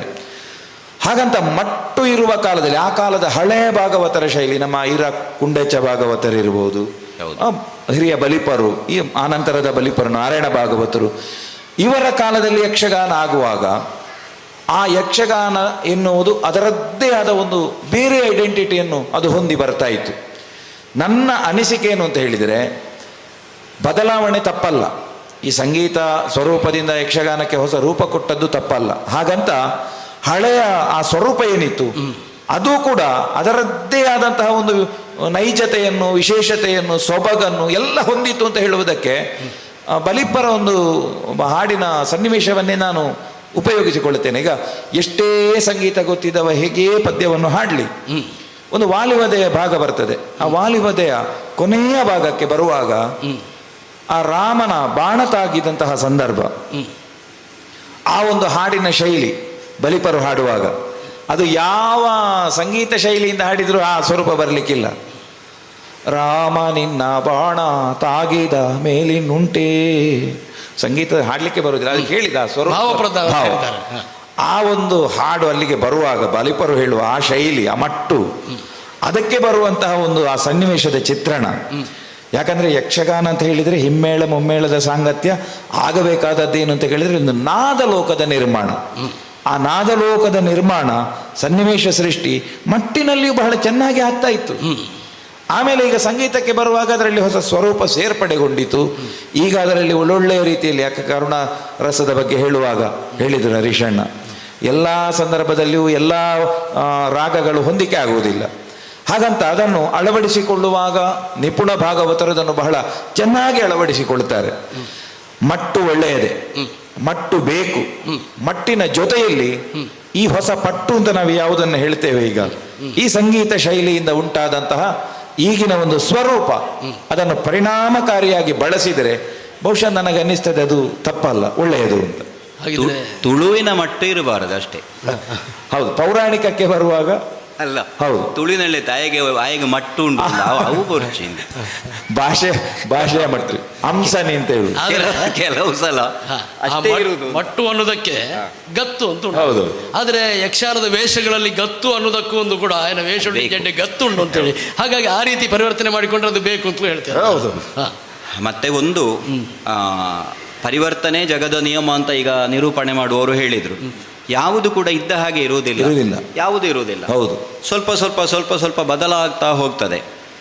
ಹಾಗಾಗಿ ಜನಗಳು ಅದನ್ನು ಸ್ವೀಕರಿಸ್ತಾರೆ. ಮತ್ತೆ ಕಲೆ ಅನ್ನೋದು ಎಷ್ಟಾದರೂ ಜನಗಳಿಗೆ ಅಲ್ವಾ. ಹೌದು, ಎಷ್ಟು ಉದ್ದ ಭಾಷಣ ಮಾಡಿದ್ರು ಈಗ ನಾವು ಬರೀ ಒಂದು ಕಲೆಯನ್ನು ಮಾತ್ರ ನೋಡಿದರೆ ಸಾಕಾಗುವುದಿಲ್ಲ. ಜೀವನದಲ್ಲಿ ನಮ್ಮ ಮದುವೆ, ನಮ್ಮ ಜೀವನ ಪದ್ಧತಿ, ನಮ್ಮ ವಿದ್ಯಾಭ್ಯಾಸ ಎಲ್ಲವೂ ಪರಿವರ್ತನೆ ಆಗ್ತಾ ಉಂಟು. ಹಾಗಿರುವಾಗ ಕಲೆ ಒಂದು ಮೊದಲಿನ ಹಾಗೆ ಇರಬೇಕು ಅಂತ ಹೇಳಿ. ಆದರೆ ಹರಿಶಣ್ಣ, ನಾನು ಆವಾಗಲೇ ಹೇಳಿದೆ, ಚೌಕಿ, ಪ್ರದರ್ಶನದ ವೇದಿಕೆ ಮತ್ತು ಪ್ರೇಕ್ಷಕರು. ಈಗ ಪ್ರೇಕ್ಷಕರಿಗಾಗಿ ನಾವು ಕೊಡುವುದು ಸರಿ, ಆದರೆ ಇದರೊಟ್ಟಿಗೆ ಪ್ರೇಕ್ಷಕರನ್ನ ಪ್ರಜ್ಞಾವಂತರನ್ನಾಗಿ ಮಾಡುವಲ್ಲಿಯೂ ಕೂಡ ಯಕ್ಷಗಾನದ ಪಾತ್ರ ತುಂಬ ಉಂಟು ಅಂತೇಳಿ ನಮ್ಮ ಕರಾವಳಿ ಅಲ್ಲದ ಜನರು ಹೇಳ್ತಾರೆ. ಇಷ್ಟು ಜನರು ಇಲ್ಲಿ ಪ್ರಜ್ಞಾವಂತರಾಗಿರ್ಲಿಕ್ಕೆ ಇಲ್ಲಿ ಯಕ್ಷಗಾನವೇ ಕಾರಣ ಅಂತ. ಈಗ ಯಕ್ಷಗಾನದಿಂದ ಆಡಿಯನ್ಸ್ ಅನ್ನು ನಾವು ಪರಿವರ್ತನೆ ಮಾಡಬೇಕು, ಅಥವಾ ಅವ್ರು ಕೇಳ್ತಾರೆ ಅಂತ ಹೇಳಿ ಅವ್ರು ಕೇಳಿದ್ದನ್ನು ನಾವು ಕೊಡಬೇಕು. ಇದು ಬಹಳ ಮುಖ್ಯವಾದದ್ದು. ಅವ್ರು ಕೇಳ್ತಾ ಹೋಗ್ತಾರೆ ಅಂತ ಹೇಳಿ ಕೊಡ್ತಾ ಹೋಗೋಲ್ಲಿ ಎಷ್ಟು ಸಮಂಜಸ ನಮ್ಮನ್ನು ಪರಿವರ್ತನೆ ಮಾಡಿಕೊಳ್ಳೋದು ಅಂತ ಇಲ್ಲ. ಯಾಕೆಂತ ಹೇಳಿದರೆ ಶೇಣಿ ಮತ್ತೆ ಸಾಮಗರು ಮಾತಾಡುವಾಗ ಒಂದು ಮಾತು ಹೇಳಿದ್ದಾರಂತೆ, ಹಾಲಿನ ಅಂಗಡಿ ಅಥವಾ ಹಾಲಿನ ಡೈರಿ ಎದುರು ಜನ ಕಡಿಮೆ, ಮದ್ಯದ ಅಂಗಡಿ ಎದುರು ಜನ ಹೆಚ್ಚು. ಹಾಗೆಂತ ಎಲ್ಲ ಕಡೆ ಅದನ್ನೇ ಮಾಡುವುದು, ವೈನ್ ಶಾಪ್ ಮಾಡುವುದಲ್ಲ ಅಂತ. ಅದಕ್ಕೇನು ಹೇಳ್ತೀವಿ? ಒಂದು ಹಾಗೆ, ಇನ್ನೊಂದು ರೀತಿಯಲ್ಲಿ ಮದ್ಯದ ಅಂಗಡಿಗೆ ಜನ ಹೆಚ್ಚು ಹೋಗ್ತಾರೆ, ಚಿನ್ನದ ಅಂಗಡಿಗೆ ಜನ ಕಡಿಮೆ ಬರ್ತಾರೆ. ಹೌದು ಅಂತ ಹೇಳಿದರೆ ಚಿನ್ನ ತೆಗೆದುಕೊಳ್ಳುವಂತಹ ಬರುವಂತಹ ಗಿರಾಕಿಯ ಮೌಲ್ಯ ಅದು ಹೆಚ್ಚೇ ಯಾವತ್ತಿದ್ರು ಕೂಡ. ಆದರೆ ಆದ್ಯಂತಿಕವಾಗಿ ಪ್ರದರ್ಶನದಲ್ಲಿ ಸಂಖ್ಯೆ ಮುಖ್ಯ ಆಗಿರ್ತದೆ. ಹಾಗಿರುವಾಗ ಸಂಖ್ಯೆಯು ಮುಖ್ಯ ಆಗಿರ್ತದಲ್ಲ ಪ್ರೇಕ್ಷಕರದ್ದು, ಅದು ಮುಖ್ಯ. ಪ್ರೇಕ್ಷಕರ ಸಂಖ್ಯೆಯನ್ನು ಹೆಚ್ಚು ಮಾಡಬೇಕು ಅಂತ ಹೇಳಿದ್ರೆ ಆಕರ್ಷಣೆ ಬೇಕು. ಅದೇ ಆಕರ್ಷಣೆ ಅಂತ ಹೇಳಿದ್ರೆ ಅವ್ರು ಕೇಳಿದ್ದನ್ನು ಕೊಡುವಲ್ಲಿ ಎಷ್ಟು ಸರಿಯಾಗ್ತದೆ. ಯಾಕೆ ಅಂತ ಹೇಳಿದರೆ ಎಲ್ಲ ಕಡೆಯೂ ಹಾಗೆ, ನೀವು ಕೆಟ್ಟದ್ದಕ್ಕೆ ನಮ್ಮ ಮನಸ್ಸು ಬಹಳ ಬೇಗ ಒಲಿಯುತ್ತದೆ, ಒಳಿತಿನ ಕಡೆಗೆ ನಮಗೆ ಬರುವಾಗ ತುಂಬಾ ಕಷ್ಟವೂ ಆಗ್ತದೆ. ಬೇಡ, ಈಗ ತಾಳಮದ್ದಳೆಯಲ್ಲಿ ವಾಲಿ ಯಾರು ಕೌರವ ಯಾರು ಅಂತ ಕೇಳುದು ಬಿಟ್ರೆ ರಾಮ ಯಾರು ಅಂತ ಯಾರು ಕೇಳ್ತಾರೆ? ಯಾರು ಕೇಳುವುದಿಲ್ಲ.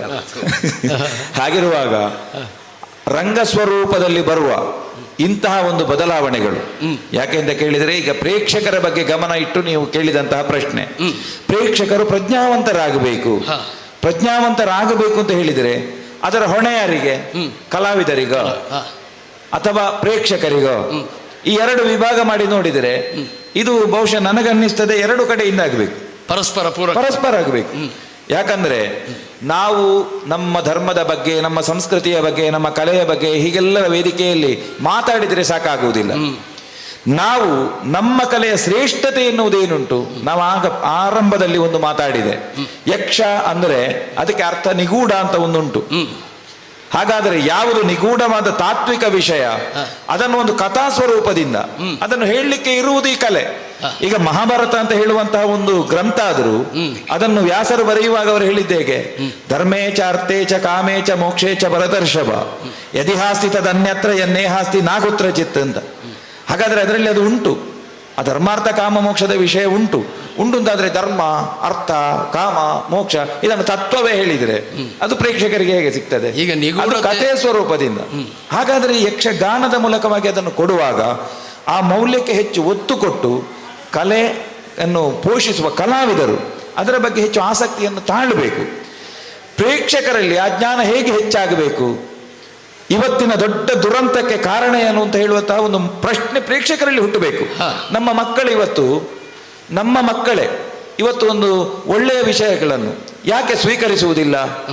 ಪುರಾಣ ಕೊಡುವುದು ಒಂದು ಒಳ್ಳೆಯ ಸಂದೇಶ ಅಲ್ವಾ? ಹಾಗಾದ್ರೆ ಅದು ಯಾಕೆ ದಾರಿ ತಪ್ಪಿದೆ? ಈಗ ಈ ಕಮ್ಮಟ ಇವತ್ತು ಆಗ್ತಾ ಉಂಟು, ಅಲ್ಲಲ್ಲಿ ಮಕ್ಕಳಿಗೆ ತರಗತಿಗಳಾಗ್ತಾ ಉಂಟು.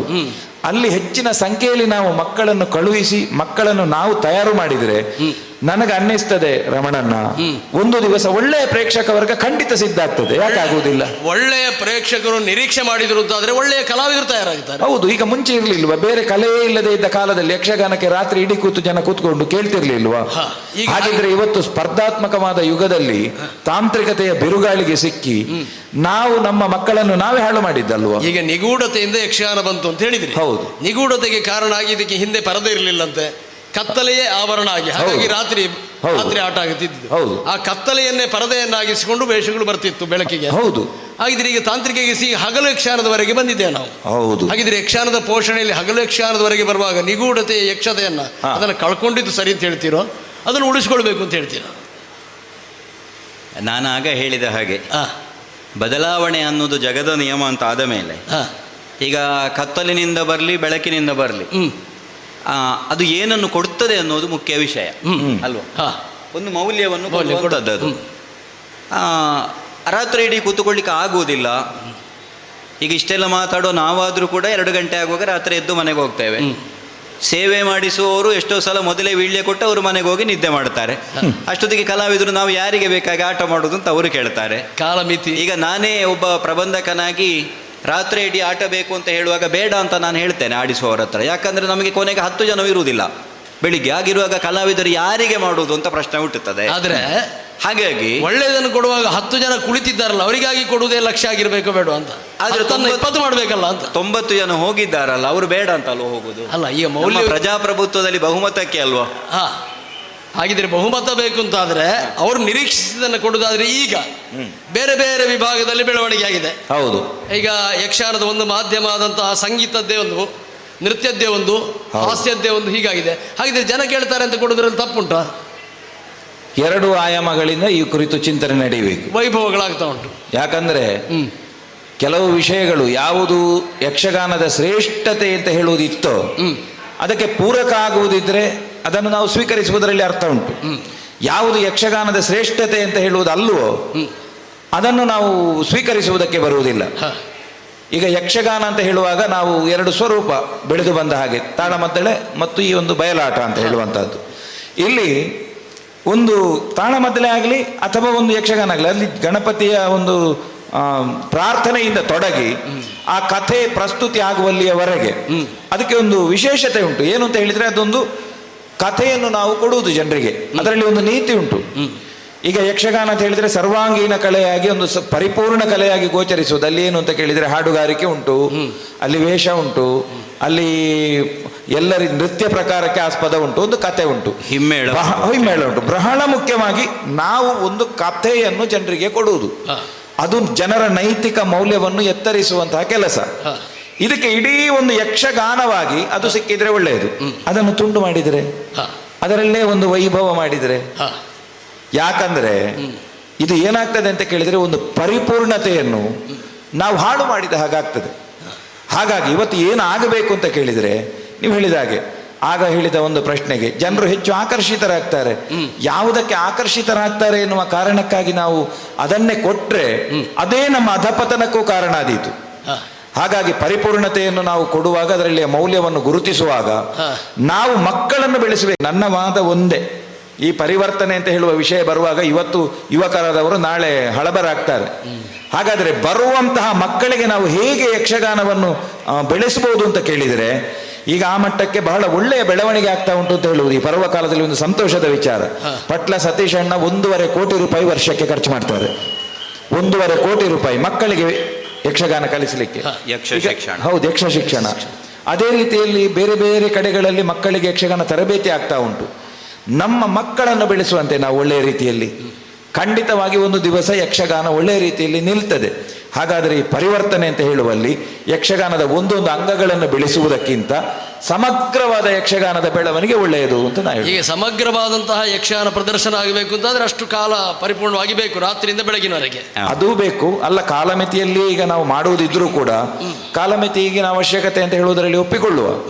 ಅದರಲ್ಲಿ ಎಲ್ಲ ಬೇಕು, ಶೃಂಗಾರ, ಹಾಸ್ಯ, ಕರುಣ, ರೌದ್ರ, ವೀರ, ಬೀಭತ್ಸ, ಭಯಾನಕ, ಅದ್ಭುತ, ಶಾಂತ, ಇದಲ್ವ ನವರಸ. ಈ ನವರಸ ಪೂರಿತವಾಗಿ ಇದ್ರೆ ಅಲ್ವ ಅದು ಚಂದ ಆಗುವುದು. ಷಡ್ರಸೋಪೇತವಾದ ಊಟ ಇದ್ರೆ ಅಲ್ವ ಚಂದ ಆಗುವುದು. ಬರೀ ಉಪ್ಪಿನಕಾಯಿ ಮಾತ್ರ ತಿಂದ್ರೆ ಅದು ಊಟ ಅಂತ ಆಗ್ತದ? ಊಟ ಅಂತ ಹೇಳಿದ್ರೆ ಎಲ್ಲವೂ ಬೇಕು. ಹಾಗಾಗಿ ಯಕ್ಷಗಾನದ ಪರಿಪೂರ್ಣತೆ ಯಕ್ಷಗಾನ ಬಯಲಾಟದಲ್ಲಿ ಒಂದು ಸ್ವರೂಪದಿಂದ ಅದರ ಮಳೆಗಾಲಕ್ಕೆ ಅದು ಆಗುವುದಿಲ್ಲ. ಯಕ್ಷಗಾನ ಬಯಲಾಟ ಮುಂಚಿನ ಆ ಕಲ್ಪನೆಯಿಂದ ತಾಳಮದ್ದಲೆ ಬೆಳೆದು ಬಂತು. ಇದು ಬಿಟ್ಟರೆ ಈಗ ಇರುವುದನ್ನು ಬೇರೆ ಬೇರೆ ಸ್ವರೂಪದಿಂದ ಅದನ್ನು ಹಾಡು ಮಾಡುವುದು ಅಷ್ಟು ಚಂದ ಅಲ್ಲ ಅಂತ ನನ್ನ ನೇರ ಮಾತು. ಈಗ ಹಾಡು ಮತ್ತೆ ಒಳ್ಳೇದು ಅಂತ ಯಾರು ಪ್ರೇಕ್ಷಕರು ತೀರ್ಮಾನ ಮಾಡಬೇಕೋ ಕಲಾವಿದರು ತೀರ್ಮಾನ ಮಾಡಬೇಕು ಅಂತ ನಾನು ಮತ್ತೆ ಹೇಗೆ ಅಂತ ಮಾನದಂಡ ಹೇಗೆ ಅಂತ ಜನರ ಅಭಿರುಚಿಯಿಂದಾಗಿ ನಾವು ಅವರು ಅಪೇಕ್ಷಿಸಿದ್ದಾರಂತೆ ಕೊಡ್ತಾ ಹೋಗುದು ಅಥವಾ ಇಂತಹ ಕೊಡಬೇಕು ಅನ್ನೋ ಸಂಕಲ್ಪ ಬೇಕು? ಆ ಪ್ರಶ್ನೆಗೆ ಉತ್ತರ ಕೊಡೋದು ಬಹಳ ಕಷ್ಟ. ಯಾಕಂದ್ರೆ ಯಾವಾಗ ಕಲೆ ಅನ್ನೋದು ಕಮರ್ಷಿಯಲ್ ಆಯಿತು, ಈಗ ಟಿಕೆಟಿನ ಆಟ ಕಡಿಮೆ ಆಯಿತು, ಯಾವಾಗ ಡೇರೆ ಹಾಕಿ ಟೆಂಟು ಮೇಳ ಆಗಿ ನಮ್ಮಲ್ಲಿಗೆ ಹೆಚ್ಚು ಸಂಖ್ಯೆಯ ಪ್ರೇಕ್ಷಕರು ಬರಬೇಕು ಅಂತ ಆಲೋಚನೆ ಮೇಳದ ಮಾಲೀಕರು ಯಜಮಾನರು ಮಾಡುವುದಕ್ಕೆ ತೊಡಗಿದ್ರು, ಆಗ ವಿಶೇಷ ಆಕರ್ಷಣೆ ಅಂತ ಇಂಥದ್ದೆಲ್ಲ ಬರ್ತದೆ. ಆ ಪ್ರೇಕ್ಷಕರು ಹೆಚ್ಚು ಬರಬೇಕು ಅಂತ ಆದರೆ ಏನು, ಪ್ರೇಕ್ಷಕರಿಗೆ ಕೊಡುವ. ಪ್ರೇಕ್ಷಕರು ಹೆಚ್ಚು ಬರಬೇಕಾದ್ರೆ ಈಗೇನಾಗಿದೆ, ಈಗ ಊಟ ಇಲ್ಲದಿದ್ದರೆ ಆಟವೇ ಇಲ್ಲ ಅಂತಾಗಿದೆ. ಆ ಬಂದವರು ಬೈದುಕೊಂಡು ಹೋಗ್ತಾರೆ. ಮೆಕ್ಕಳನ್ನು ಒಣಸಲ ಇದ್ದೀವ ಸಾವುತ ಆಟ ಅಂತ ಹೇಳುವಲ್ಲಿವರೆಗೆ ಬಂದಿದೆ. ಈಗ ಆಟವಲ್ಲ, ಅವರಿಗೆ ಊಟವೂ ಬೇಕು. ಊಟ ಮಾಡಿ ಹೋಗುವವರು ಇದ್ದಾರೆ ಕೆಲವರು, ಅವರು ಬರುವುದೇ ಊಟಕ್ಕೆ. ಏನು ಮಾಡುವ ಈಗ ಪರ್ವಕಾಲದಲ್ಲಿ? ಈಗ ಯಕ್ಷಗಾನವನ್ನೇ ನೋಡುವುದಕ್ಕೆ ಬರುವ ಪ್ರೇಕ್ಷಕರು ಕೊನೆಯವರೆಗೆ ಕೂತಾರು. ಅವರಿಗೆ ಶ್ರೇಷ್ಠವಾದದ್ದನ್ನೇ ಕೊಡಬೇಕಾದ್ದು ಕಲಾವಿದನ ಧರ್ಮ. ಯಜಮಾನರು ಹೇಳಿದರೆ ಸ್ವಲ್ಪ ಗಿಮಿಕ್ ಮಾಡು, ಸ್ವಲ್ಪ ಬೇಡದ್ದು ಹೇಳು ಅಂತ ಹೇಳಿದರೆ ಆಗ ಕಲಾವಿದ ಏನು ಮಾಡಬೇಕು? ಏನು ಮಾಡಬೇಕು? ಅದೇ ನಿರೀಕ್ಷೆಗೆ ಸರಿಯಾಗಿ ಕಲಾವಿದ ಇರಬಾರದು. ಹೌದು. ಈಗ ಡೇರೆ ಮೇಳಗಳು ಯಶಸ್ವಿ ಆಗಿದ್ದುಂಟಲ್ಲ, ಹಿಂದೆ ಬಯಲಾಟ ಆಗಿದ್ದ ಕಾಲದಲ್ಲಿ ಡೇರೆ ಮೇಳಗಳು ಅಂತ ಬಂದಾಗಲೇ ಈಗ ಚೌಕಿ, ಡೇರೆ ಮೇಳ ಇತ್ಯಾದಿ ಅತ್ಯಂತ ಯಶಸ್ವಿ ಆಗಿದ್ದುಂಟು. ಆ ಕಾಲಕ್ಕೆ ಪರಿವರ್ತನೆ ಅದಾಗಿತ್ತು. ಡೇರೆ ಮೇಳಗಳು ಅಂತ ಹೇಳುವುದು ಹೆಮ್ಮೆ. ಡೇರೆ ಮೇಳಗಳಲ್ಲಿ ಇರುವಂತಹ ಕಲಾವಿದರು ಅಂತ ಹೇಳಿದ್ರೆ ಅದು ಒಂದು ದೊಡ್ಡ ಫಿಲ್ಮ್ ಸ್ಟಾರ್ ಇದ್ದ ಹಾಗೆ ಅಂತ ಇತ್ತು. ಹಾಗಿದ್ರೆ ಆ ಕಾಲಕ್ಕೆ ಅದು ಯಶಸ್ವಿ ಆಗಿದೆ, ಈ ಕಾಲಕ್ಕೆ ವಿಫಲ ಯಾಕೆ ಆಯ್ತು? ಸಹಜ ಅಂತ. ಯಾಕಂದರೆ ಯಾವುದೇ ಆದರೂ ಒಮ್ಮೆ ನಮಗೆ ವಿಶೇಷ ಅಂತ ಕಂಡದ್ದು ಆಮೇಲೆ ಅದು ವಿಶೇಷ ಅಂತ ಅನ್ನಿಸೋದಿಲ್ಲ. ಕೆಲವು ವರ್ಷ ಆಗುವಾಗ ಅದನ್ನೇ ನೋಡಿ ನೋಡಿ ನೋಡಿ ನೋಡಿ ಸಾಕಾಗ್ತದೆ. ಆಗ ಹೊಸತು ಏನು ಮಾಡುವ? ನಾನು ತಮಾಷೆಗೆ ಒಂದು ಮಾತು ಹೇಳೋದು, ಸೀರಿಯಸ್ ಆಗಿ ತಗೊಳ್ಬಾರ್ದು ಯಾರು. ಪ್ರಕೃತಿ, ಸಂಸ್ಕೃತಿ ಮತ್ತು ವಿಕೃತಿ ಅಂತ ಉಂಟು ಅಂತ ಹೇಳಿದರು. ಹೌದು. ಈಗ ಮರದಲ್ಲಿ ಹಣ್ಣೆ ಹೇಗುಂಟು ಹಾಗೇ ತೆಗೆದು ಅದನ್ನು ತಿನ್ನುವುದು ಪ್ರಕೃತಿ. ಅದರಲ್ಲಿರುವ ಬೀಜ ತೆಗೆಯುವುದು, ಅದರ ಸಿಪ್ಪೆ ತೆಗೆಯುವುದು, ಅದನ್ನು ಕತ್ತರಿಸಿ ಹೋಳು ಮಾಡಿ ಚಂದಕ್ಕೆ ತಟ್ಟೆಯಲ್ಲಿಟ್ಟು ಒಂದೊಂದೇ ತಿನ್ನುವುದು ಸಂಸ್ಕೃತಿ. ಇನ್ನು ಕೆಲವರ ಹಣ್ಣನ್ನು ಸ್ವಲ್ಪ ಕೊಳೆಯಿಸಿ, ಕಾಯಿಸಿ, ಬೇಯಿಸಿ ತೆಗಿತಾರೆ, ಅದು ವಿಕೃತಿ. ಆದರೆ ಅದನ್ನು ಮಾಡ್ತಾರಲ್ಲ, ಏನು ಮಾಡುವ? ಹಾಗಿದ್ರೆ ಕಾಲದ ಪರಿವರ್ತನೆಯಲ್ಲಿ ಪುನಃ ಆರೋಗ್ಯಕ್ಕೆ ಒಳ್ಳೆಯದು ಅಂತ ಹೇಳಿ ಪುನಃ ಸಂಸ್ಕೃತಿ ಹಿಂದೆ ಬರಬಾರದು ಅಂತ ಇಲ್ಲ. ನಾವು ಪ್ರಯತ್ನ ಮಾಡಬೇಕು ಮತ್ತು ಇದುವೇ ಸಂಸ್ಕೃತಿಯೇ ಒಳ್ಳೆಯದು ಅನ್ನುವಂತಹ ಒಂದು ಸೂಚನೆಯನ್ನು ಪ್ರೇಕ್ಷಕರಿಗೆ ಕೊಡಬೇಕು. ಹೌದು, ಹರೀಶಣ್ಣ ಹೇಳಿದ ಮಾತು ಸತ್ಯ.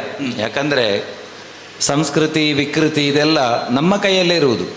ಹಾಗಂತ ಯಾರು ಕೂಡ ವಿಕೃತಿಯನ್ನು ಬಯಸುವುದಿಲ್ಲ, ಹಾಗಂತ ಮಾಡುವುದು ವಿಕೃತಿ. ಹಾಗೆ ಅದಕ್ಕೆ ಹೆಚ್ಚು ಒತ್ತು ಬರ್ತಾ ಉಂಟು. ಇದು ಯಾಕೆ ಅಂತ ಕೇಳಿದರೆ, ಇದಕ್ಕೆ ಕಾರಣ ಏನು ಅಂತ ಕೇಳಿದರೆ, ಈಗಿನ ಒಂದು ಜೀವನ ಶೈಲಿ, ಈಗಿನ ಒಂದು ಟ್ರೆಂಡ್ ಅಂತ ನಾವೇನು ಹೇಳ್ತೇವೆ ಅದು. ನಾವು ಬಹಳ ಆ ಕಷ್ಟ ಉಂಟು, ಅಷ್ಟು ಸುಲಭ ಇಲ್ಲ ಹೇಳಿದಷ್ಟು.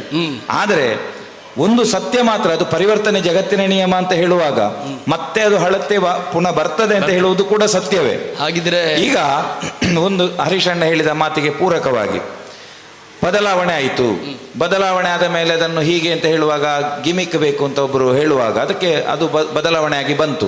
ಸ್ವಲ್ಪ ಸಮಯ ಹೋಗುವಾಗ ಅದು ಮತ್ತೆ ಅದೇ ಅದು ಬೇಡ ಅಂತ ಆಗ್ತದೆ, ಹೊಸ್ತು ಅಂತ ಆಗ್ತದೆ. ನಿಂತ ನೀರು ಅಂತ ಒಂದು ಪ್ರಯೋಗ ಇಲ್ವಾ? ನಿಂತ ನೀರು ಖಂಡಿತ. ಈಗ ನೋಡಿ, ಅದೇ ಪರಿವರ್ತನೆ ಆಗದೇ ಇರುವುದು ಎಷ್ಟು ದೇವಿ ಮಹಾತ್ಮೆ ಆಗಿರ್ಬೋದು. ಈಗಲೂ ದೇವಿ ಮಹಾತ್ಮೆ ನೋಡುವವರಿಲ್ವಾ? ಯಾವ ಪರಿವರ್ತನೆಗಳು ದೇವಿ ಮಹಾತ್ಮೆ ಈಗಲೂ ಬೇಕು. ಯಾಕೆ ಅಂದ್ರೆ ಅಲ್ಲಿ ಆ ಭಕ್ತಿ ಭಾವದಿಂದ ಜನ ನೋಡುವಂಥದ್ದು. ಬೇರೆ ಯಾವುದೇ ಕತೆ, ಹೊಸ ಕತೆ ಬಂದು ಅದನ್ನು ಏನೆಲ್ಲ ಗಿಮಿಕ್ ಮಾಡಿದರೆ ಅದು 1 ವರ್ಷಕ್ಕೆ ಹಿಟ್ಟಾಗ್ತದೆ, ಹಾಗೆ ಹೋಗ್ತದೆ. ಹಾಗೆ ಈ ಕಲೆಗಳೆಲ್ಲ ಯಾಕಂದ್ರೆ ಯಾವುದು ಜನಮಾನಸದಲ್ಲಿ ಒಂದು ಭಕ್ತಿಯ ಸ್ವರೂಪದಿಂದ ಹುಟ್ಟಿಕೊಳ್ತದೆ ಅದು ಸ್ಥಾಯಿಯಾಗಿ ಉಳಿಯುತ್ತದೆ. ಯಜಮಾನರೇ ಗಿಮಿಕ್ ಮಾಡಿ ನೀವು ಹೀಗೆ ಮಾಡಿ ಸ್ವಲ್ಪ ಜನರನ್ನು ಉಳಿಸಿ ಅಂತ ಹೇಳಿದರೆ ಅದು ಏನಾಗ್ತದೆ ಅಂತ ಹೇಳಿದರೆ, ಮನೆಯಲ್ಲಿ ಯಜಮಾನನೇ ಕಳ್ಳತನ ಮಾಡಿ ಅವನು ಕಳ್ಳೆಯಲ್ಲಿದ್ದಾನೆ ಅಂತ ಹುಡುಕಿದ ಹಾಗೆ ಆಗ್ತದೆ. ಹಾಗಾಗಿ ಯಜಮಾನರ ಮನಸ್ಥಿತಿ ಬದಲಾಗಬೇಕು, ಆಗಲೇಬೇಕು, ಆಗುವ ಹಾಗೆ ಪ್ರಜ್ಞಾವಂತ ಪ್ರೇಕ್ಷಕರ ಸೃಷ್ಟಿಯೂ ಆಗಬೇಕು. ಇದಕ್ಕಿರುವ ಒಂದೇ ಮಾರ್ಗ ಏನು ಅಂತ ಹೇಳಿದರೆ, ಮುಂದೆ ಬರುವಂತಹ ಮಕ್ಕಳಲ್ಲಿ ಹೆಚ್ಚಿನ ಸಂಖ್ಯೆಯಲ್ಲಿ, ಈಗ ನಾನು ಅತ್ಯಂತ ಹೆಮ್ಮೆಯಿಂದ ಈ ಕ್ಷೇತ್ರದಲ್ಲಿ ನಿಂತು ಹೇಳ್ತಾ ಇದ್ದೇನೆ, ಯಾಕಂದರೆ ನಮ್ಮ ತಲಪಾಡಿ ದೇವಸ್ಥಾನದಲ್ಲಿ ನಾವು ಒಂದು ಧರ್ಮ ಶಿಕ್ಷಣ ಅಂತ ಹೇಳುವ ಒಂದು ಪರಿಕಲ್ಪನೆಯಲ್ಲಿ ಕಾರ್ಯಕ್ರಮ ಮಾಡ್ತಾ ಇದ್ದೇವೆ. ಮಕ್ಕಳಿಗೆ ತಿಂಗಳಿಗೊಂದು ಶಿಬಿರ ಅಂತ ಮಾಡ್ತಾ ಇದ್ದೇವೆ. ಯಕ್ಷಗಾನ ಸಹಿತವಾಗಿ ಭರತನಾಟ್ಯ ಇತ್ಯಾದಿ ಕಲೆಗಳ ಒಂದು ಉಣಬಡಿಸುವಿಕೆ ಇತ್ತು. ಈಗ ನಾವು ಸಣ್ಣದಿರುವಾಗ ನಮಗೆ ಬಹಳ ಕಮ್ಮಿ ಇರಲಿಲ್ಲ. ಈಗ ಅಂಥದ್ದು ಬೆಳವಣಿಗೆ ಆಗಿದೆ. ಹಾಗಾದರೆ ಇನ್ನು ಮುಂದೆ ನಮ್ಮ ಎಷ್ಟು ಸಂತೋಷದ ವಿಷಯ ಅಂತ ಹೇಳಿದರೆ, ಮೊನ್ನೆ ಶಿಬಿರಕ್ಕೆ ನಮಗೆ 200ಕ್ಕಿಂತ ಮೇಲೂ ಮಕ್ಕಳು ಬಂದಿದ್ದಾರೆ. ಇಲ್ಲಿ ಅಷ್ಟು ಸಂಖ್ಯೆಯ ಮಕ್ಕಳನ್ನು ಕಲಿಸಿದ್ದಾರೆ ಮನೆಯವರು. ಹಾಗಿದ್ರೆ ಇಲ್ಲಿ ಕೂಡ ಹಾಗೆ ಈ ಕಲೆ ಎನ್ನುವುದು ಮುಂದೆ ನಾವು ಪರಿವರ್ತನೆಯ ಒಂದು ಆಶಾವಾದದ ದೃಷ್ಟಿಯಿಂದ ನೋಡುವಾಗ ಮಕ್ಕಳಿಗೆ ಇದನ್ನು ಚೆನ್ನಾಗಿ ನಾವು ಅದನ್ನು ಮಾಡಿಕೊಟ್ರೆ ಇಂತಹ ವಿಕೃತಿಗಳು ಏನು ಹೇಳ್ತಾರೆ, ಸಂಸ್ಕೃತಿ ಹೋಗಿ ವಿಕೃತಿ ಆಗುವುದನ್ನು ವಿಕೃತಿಯಿಂದ ಎಳೆದು ಮತ್ತೆ ಸಂಸ್ಕೃತಿಗೆ ತರುವ ಆ ಪ್ರಯತ್ನ ಖಂಡಿತ ಸಾಧು ಆದೀತು ಅಂತ ನನ್ನೊಂದು ಆಶಾವಾದ. ಮಕ್ಕಳಿಗೆ ಪರಿಪೂರ್ಣವಾದ ಯಕ್ಷ ಶಿಕ್ಷಣ ಕೊಟ್ಟರೆ ಅವರೇ ಪ್ರೇಕ್ಷಕರಾಗಿ ಪುನಃ ಸಂಸ್ಕಾರಕ್ಕೆ ಕಾರಣ ಆಗ್ತಾರೆ ಅಂತ ಅವರು ಹೇಳ್ತಾ ಇದ್ದಾರೆ. ಖಂಡಿತ. ನಿಮ್ಮ ಅಭಿಪ್ರಾಯ ಅದ್ರ ಬಗ್ಗೆ? ಖಂಡಿತ. ಯಾಕಂದ್ರೆ ಯಾವುದೇ ಆದರೂ ಶಿಕ್ಷಣ, ನಮ್ಮಲ್ಲಿ ಮಾತು ಉಂಟಲ್ಲ, ಒಬ್ಬ ಕಲಾವಿದ ಆಗದಿದ್ರೂ ಒಬ್ಬ ಪ್ರಜ್ಞಾವಂತ ಪ್ರೇಕ್ಷಕನಾಗುತ್ತಾನೆ ಅಂತ. ಹಾಗಿರುವಾಗ ಪ್ರಯತ್ನವನ್ನು ನಾವು ಮಾಡಲೇಬೇಕಲ್ಲ. ಪ್ರಯತ್ನವೇ ಮಾಡದೆ ಇದು ಪ್ರಯೋಜನ ಇಲ್ಲ ಅಂತ ಹೇಳಿದ್ರೆ ಆದೀತ ಮನೆಯಲ್ಲಿ ಕೂತು. ಈಗ ನಾನು ನಮ್ಮ ಕುರಿತಾಗಿ ಹೇಳ್ತೇನೆ ಅಂತ ತಿಳಿಬಾರದು. ಪೌರಾಣಿಕವಾದಂತಹ ಕತೆ, ಸಾಕೇತ ಸಾಮ್ರಾಜ್ಯವು ಪೌರಾಣಿಕ, ಇಂದ್ರಪ್ರಸ್ಥವು ಪೌರಾಣಿಕ, ಶುಕ್ರನಂದನೆಯು ಪೌರಾಣಿಕ. ಯಾಕೆ ಯಶಸ್ವಿ ಆಗಲಿಲ್ವಾ? ಪುರಾಣದ ಕಥೆಯನ್ನು ಯಾರೂ ನೋಡುವುದಿಲ್ಲ ಅಂತ ಹೇಳಲಿಕ್ಕಿಲ್ಲಲ್ಲ. ಖಂಡಿತ ಇಲ್ಲ. ಅದನ್ನು ಕೊಡುವ ಕ್ರಮದಲ್ಲಿ ಉಂಟು. ಚಂದ ಮಾಡಿ ನಾವು ಕೊಟ್ಟೆವು ಅಂತಾದರೆ ಪ್ರೇಕ್ಷಕರು ಖಂಡಿತ ಸ್ವೀಕರಿಸ್ತಾರೆ. ಹಾಗಿದ್ರೆ ಈಗ ಹಿಂದಿನಷ್ಟು ಊಟ ಮಾಡುವ ಜನ ಈಗ ಇಲ್ಲದಿದ್ರು ಅವರಿಗೆ ಊಟ ಮಾಡುವಂತಹ ರುಚಿಯಲ್ಲಿ ಸರಿಯಾಗಿ ಕೊಟ್ಟರೆ ಹೇಗೆ ಊಟ ಮಾಡ್ತಾರೆ? ಅದು ಖಂಡಿತ. ಯಾಕಂದ್ರೆ ಕಾಲದ ಬದಲಾವಣೆ ಆಗುವಾಗ ನಾವು ಅದಕ್ಕೆ ಒಗ್ಗಿಕೊಳ್ಳೇಬೇಕು. ಒಂದು ಕಾಲದಲ್ಲಿ ಟೆಸ್ಟ್ ಮ್ಯಾಚ್ ಆಗ್ತಾ ಇತ್ತು. ಆ ಟೆಸ್ಟ್ ಮ್ಯಾಚ್ ಅಲ್ಲಿ ಒಂದು 25 ಬಾಲ್ ಹಾಕಿ 1 ರನ್ ಆಗುವುದು ಕಷ್ಟ. ಆದ್ರೂ ಜನ ನೋಡ್ತಿದ್ರು ಇಡೀ ದಿವಸ ಕೂತು. 5 ದಿನ ನೋಡ್ತಿದ್ರು, 1 ವರ್ಷ ಮಾತಾಡ್ತಿದ್ರು. ಅದಾದ ಮೇಲೆ ಒನ್ ಡೇ ಮ್ಯಾಚ್ ಬಂತು. ಬಹಳ ಜನ ಅದನ್ನು ಒನ್ ಡೇಗೆ ಹೆಚ್ಚು ಒತ್ತು ಕೊಟ್ರು. ಈಗ ಟೆಸ್ಟ್ ಮ್ಯಾಚ್ ಇಲ್ಲವೇ ಇಲ್ಲ. ಒನ್ ಡೇ ಇತ್ತು, ಒನ್ ಡೇಗೆ ಕಡಿಮೆ ಆಯ್ತು. ಈಗ 20ಗೆ ಬಂದು ನಿಂತಿದೆ. ಈ 20 ಹೋಗಿ ಇನ್ನೊಂದು 1 ಮ್ಯಾಚ್ ಬರ್ಬಹುದು, ಬಂದಿದೆ ಕೆಲವು ಕಡೆ. ಈಗ ಸಮಯ ಅದು ಪರಿವರ್ತನೆ ಆಗುವಾಗ ಎಲ್ಲದರಲ್ಲಿಯೂ ಆಗ್ತದೆ. ಹರೀಶಣ್ಣ ಹೇಳಿದ ಹಾಗೆ ಶುಕ್ರಾನಂದನೆ ಅವರ ಪ್ರಸಂಗ ಮೇಳದ್ದು ಸೂಪರ್ ಹಿಟ್ ಆಯಿತು. ಮತ್ತೆ ಈ ವರ್ಷದ್ದು ಸಾಕೇತ ಸಾಮ್ರಾಜ್ಞಿ, ಕಾಲಮಿತಿಯ ಒಳಗೆ ಇಡೀ ಕಥೆಯನ್ನು ಹೇಗೆ ಕೊಡಬಹುದು, ಎಷ್ಟು ಜನರು ಒಳ್ಳೆಯ ರೀತಿಯಲ್ಲಿ ಅದನ್ನು ಸ್ವೀಕಾರ ಮಾಡಿದ್ದಾರೆ. ನಾವು ಕೊಡುವುದರಲ್ಲಿರುವುದು. ಈಗ ಸಮಯವು ಕೂಡ ನಮ್ಮ ಕೈಯಿಂದ ಮೀರ್ತಾ ಹೋಗ್ತಾ ಇರೋದ್ರಿಂದ ವಿಚಾರಗೋಷ್ಠಿಯನ್ನ ಮುಗಿಸುವ ಹಂತಕ್ಕೆ ಬಂದಿದ್ದೇವೆ. ಸರಿ. ಈಗ ಹಾಗಿದ್ರೆ ಪುರಾತನತೆ ಅನ್ನೋದನ್ನು ಉಳಿಸಿಕೊಳ್ಳಬೇಕು ಅನ್ನುವಂಥ ಭಾವನೆ, ಸಂಕಲ್ಪ ಸರಿ. ಹೊಸತನ್ನು ಸ್ವೀಕರಿಸಬೇಕು ಎನ್ನುವಂತಹ ತೀರ್ಮಾನವೂ ಸರಿ. ಹಾಗಿದ್ರೆ ಹೇಗೆ ಸ್ವೀಕರಿಸಬೇಕು ಎನ್ನುವುದಕ್ಕೊಂದು ತೀರ್ಮಾನಕ್ಕೆ ಬಂದ್ರಿ. ಯಾವುದ್ಯಾವುದೇ ಆಯಾ ಕಾಲಘಟ್ಟದಲ್ಲಿ ಯಾವುದ್ಯಾವುದೆಲ್ಲ ಗುಣವೋ ಅದನ್ನು ಸ್ವೀಕರಿಸ್ತಾ ಹೋಗಬೇಕು. ಅಲ್ಲದು ತನ್ನಿಂದ ತಾನೇ ನಶಿಸಿ ಹೋಗ್ತದೆ. DVG ಅವರ ಕಗ್ಗದಲ್ಲಿ ಹೇಳಿದ ಹಾಗೆ, ಹಳೆ ಬೇರು ಹೊಸ ಚಿಗುರು ಕೂಡಿರಲು ಮರ ಸೊಬಗು. ಹಳೆ ಬೇರು ಹೊಸ ಚಿಗುರು ಕೂಡಿರಲು ಮರ ಸೊಬಗು. ಹಳೆ ತತ್ವ ಹೊಸ ವಿಚಾರದೊಡಗೂಡೆ ಜಶವು ಜನ ಜೀವನಕ್ಕೆ. ಪರಿವರ್ತನೆ ಎಲ್ಲ ವಿಭಾಗದಲ್ಲಿ ಆಗಿದೆ. ಡ್ರೆಸ್ಸಿಂದ ತೊಡಗಿ, ಹಿಮ್ಮೇಳ ತೊಡಗಿ, ಮೊಮ್ಮೇಳ ತೊಡಗಿ, ಪ್ರೇಕ್ಷಕರಿಂದ ತೊಡಗಿ ಎಲ್ಲ ಕಡೆ ಬದಲಾವಣೆ ಆಗಿದೆ. ಹಾಗಂತ ಆ ಮೂಲ ತತ್ವ, ಆ ಮೂಲ ಸತ್ವ, ಆ ಫೌಂಡೇಶನ್ ಅಂತ ಏನುಂಟು ಅದಕ್ಕೆ ಯಾವುದೇ ಕೊರತೆ ಇಲ್ಲದ ಹಾಗೆ ಒಂದು ಅನನ್ಯತೆಯನ್ನು ಉಳಿಸಿಕೊಳ್ಳುವ ಆ ಪ್ರಯತ್ನದಲ್ಲಿ ಯಕ್ಷಗಾನ ಮುಂದುವರಿಬೇಕು. ಇವತ್ತಿಗೂ ನಾವು ಬಹಳ ಹೆಮ್ಮೆಯಿಂದ ಹೇಳಬೇಕು, ಒಂದು ಕನ್ನಡ ಶುದ್ಧ ಭಾಷೆ, ಅದು ಒಂದು ಚೂರು ಅನ್ಯ ಭಾಷೆಯ ಬೆರಕೆ ಇಲ್ಲದೆ ಮಾತಾಡುವ ಕಲೆ ಇದ್ರೆ ಅದು ಯಕ್ಷಗಾನ. ಮತ್ತೊಂದು ಅಂಥದ್ದು ಬೆಳವಣಿಗೆ ಆಗುವುದಕ್ಕೆ ಇದಾಗಬೇಕು. ಇನ್ನೂ ಒಂದು ಉಂಟು, ಹಾ. ಇದು ದಶಾವತಾರ. ಯಾವುದಿದ್ರೂ ದಶಾವತಾರ ಮಂಡಳಿ ಅಂತ ಹೇಳೋದು. ಅಂದರೆ ನಾವು ಚೌಕಿ ಪೂಜೆ ಮಾಡಿ ಕೊನೆಗೆ ಮತ್ತೆ ಬಂದು ಮಂಗಲ ಮಾಡುವಾಗಲೂ ಚೌಕಿಯಲ್ಲಿ ಗಣಪತಿ ದೇವರೆದುರು ಮಂಗಲ ಮಾಡ್ತೇವೆ. ಅಂದರೆ ಅದೊಂದು ಆರಾಧನಾ ಕಲೆ. ಹೌದು. ಈ ಆರಾಧನಾ ಕಲೆ ನಾವು ಭಕ್ತಿಯಿಂದ ಇದನ್ನು ಭಗವಂತನಿಗೆ ಸಮರ್ಪಣೆ ಮಾಡ್ತಾ ಇದ್ದೇವೆ ಅನ್ನುವ ಭಾವದಿಂದ ಕಲಾವಿದ ಪ್ರವರ್ತಿಸಿದರೆ ಹೌದು. ಯಾವತ್ತೂ ಕಲೆಗೆ ಅನ್ಯಾಯ ಆಗುವುದಿಲ್ಲ. ನೀವು ಹೇಳಿದ ಮಾತಿಗೆ ಖಂಡಿತ ಆಗುವುದಿಲ್ಲ. ಒಂದು ಪೂರಕ. ನಾವು ತುಂಬ ಕಡೆ ಕ್ಷಣಿಕತೆಗಳಿಗೆ ಹೋಗುವವರು. ಸತ್ಯನಾರಾಯಣ ಪೂಜೆ ಯಕ್ಷಗಾನದಲ್ಲಿ ಬದಲಾವಣೆಯಲ್ಲಿ ಇದು ಒಂದು. ಯಾಕೆಂದರೆ ಸತ್ಯನಾರಾಯಣ ದೇವರ ಪೂಜೆ ಅದನ್ನು ಕಲ್ಪೋಕ್ತ ವಿಧಿಯಿಂದ ಒಂದು ಪುರೋಹಿತ ವರ್ಗ ಮಾಡಿದರೆ ಅದರ ಕಥೆಯನ್ನು ಯಕ್ಷಗಾನದ ರೂಪದಲ್ಲಿ ಕೊಟ್ಟಿದ್ದೇವೆ. ಆ ಜನ ಅದನ್ನು ಆಸ್ವಾದಿಸುವಾಗ ನಮಗೆ ತುಂಬ ಸಂತೋಷ ಆಗ್ತದೆ. ಹೌದು. ಕ್ಷಣಿಕತೆಯನ್ನು ಹೇಳುವಾಗ ಅಲ್ಲಿ ಕೂತುಕೊಳ್ಳುವ ಜನ ಭಕ್ತಿಯ ಸ್ವರೂಪದಿಂದ ಅದನ್ನು ಸ್ವೀಕರಿಸ್ತಾರೆ. ಯಕ್ಷಗಾನದ ಉಳಿವಿಗೆ ನಮ್ಮ ಸಂಸ್ಕೃತಿ, ನಮ್ಮ ಧರ್ಮದ ಆ ಒಂದು ಆಯಾಮವನ್ನು ಸೇರಿಸಿಕೊಂಡು ಅದು ಭಕ್ತಿ ಪ್ರಧಾನವಾದ ಕಲೆ ಅನ್ನೋ ಭಾವದಿಂದ ಅದನ್ನು ಜನ ಸ್ವೀಕರಿಸುವ ಹಾಗೆ ಕಲಾವಿದರ ಹೊಣೆಯೂ ಉಂಟು, ಅದನ್ನು ನೋಡುವ ಪ್ರೇಕ್ಷಕರ ಹೊಣೆಯೂ ಉಂಟು, ಅಥವಾ ಅದನ್ನು ಬೆಳೆಸುವಂತಹ ಯಜಮಾನ ವರ್ಗದವರಲ್ಲಿ ಆ ಹೊಣೆ ಉಂಟು. ಹಾಗಿದ್ರೆ ಗಣಪತಿ ಪೂಜೆಯಿಂದ ಪ್ರಾರಂಭ ಮಾಡಿ ಪುನಃ ಬಂದು ಗಣಪತಿಯ ಎದುರಿನಲ್ಲಿಯೇ ಮಂಗಳ ಮಾಡುವಂತಹ ಆರಾಧನಾ ಕಲೆ ಯಕ್ಷಗಾನ ಕಲೆ. ಹೌದು. ಭಾಷೆ ಉಳಿದಿದ್ರೆ ಈ ಯಕ್ಷಗಾನದಿಂದ ಅಂತ ಹೇಳಿದಿರಿ. ಹೌದು. ಒಬ್ಬೊಬ್ಬರ ಕನ್ನಡ ಭಾಷೆಯು ವಿಭಿನ್ನವಾಗಿ ವಿಶಿಷ್ಟವಾಗಿರ್ತದೆ. ಹೌದು. ಅರ್ಥದಲ್ಲಿ ಅದನ್ನೇ ಆಸ್ವಾದಿಸುವವರಿದ್ದಾರೆ. ಹೌದು. ಹಾಗೆ ಭಾವ ಪ್ರಸ್ತುತಿಯಲ್ಲಿಯೂ ಕೂಡ ಒಂದೊಂದು ಕಲಾವಿದರ ಅಭಿಮಾನಿಗಳಾಗಿ ಆ ಭಾವ ಪ್ರಸ್ತುತಿಯನ್ನು ಸ್ವೀಕರಿಸುವಲ್ಲಿಯೂ ಕೂಡ ವಿಶೇಷತೆ ಇದೆ. ಹೌದು. ಹಾಗಿದ್ರೆ ಯಕ್ಷಗಾನ ಕಲೆ ಅನ್ನೋದು ಈ ಮಣ್ಣಿನ ಕಲೆ, ಹೌದು. ಆರಾಧನಾ ಕಲೆ, ಧಾರ್ಮಿಕ ಕಲೆ. ಇದರಲ್ಲಿ ದೇವರಿಂದ ಪ್ರಾರ್ಥಿಸಿ ಗೆಜ್ಜೆ ಕಟ್ಟಿ ದೇವರನ್ನು ಪ್ರಾರ್ಥಿಸಿ ಗೆಜ್ಜೆಯನ್ನು ಬಿಚ್ಚುವ ಕಾರಣದಿಂದ ಹೌದು. ಹಿನ್ನೆಲೆ ಧಾರ್ಮಿಕವಾಗಿದೆ. ಹೌದು. ಇದು ಉಳಿಯುತ್ತದೆ, ಉಳಿಯಬೇಕು. ಪರ್ವಕಾಲಗಳು ಇದರ ಬೆಳವಣಿಗೆಗೆ ಪೂರಕವಾಗಿರಲಿ ಅಂತ ಆಶಿಸ್ತಾ ವಿಚಾರಗೋಷ್ಠಿಯನ್ನು ಮುಗಿಸೋಣಾಗದ. ಧನ್ಯವಾದಗಳು. ಆತ್ಮೀಯ ಕಲಾಭಿಮಾನಿ ಬಂಧುಗಳೇ, ಈಗ ವಿಚಾರಗೋಷ್ಠಿ ಕಾರ್ಯಕ್ರಮ ಮುಗಿಯಿತು. ವಿಷಯ ಪರಿವರ್ತನೆ ಪರ್ವಕಾಲದಲ್ಲಿ ಯಕ್ಷಗಾನ ಕಲೆ. ವಿಷಯ ಮಂಡನೆ ಮಾಡಿದ್ದು ಸದಾಶಿವ ದೇವಿಪುರ ತಲಪಾಡಿ. ಸಂವಾದ ಶ್ರೀ ಹರೀಶ್ ಬಳಂತಿಮಗರು, ಪ್ರಬಂಧಕರು ಹನುಮಗಿರಿ ಮೇಳ. ಸಮನ್ವಯಕಾರರು ಶ್ರೀ ರಮಣಾಚಾರ್ಯ ಕಾರ್ಕಳ. ತೆಂಕು ಮತ್ತು ಬಡಗುತಿಟ್ಟು ಅರ್ಥಧಾರಿ ಮತ್ತು ವೇಷಧಾರಿಗಳು, ಇವರಿಗೆ ಅನಂತ ಧನ್ಯವಾದಗಳು.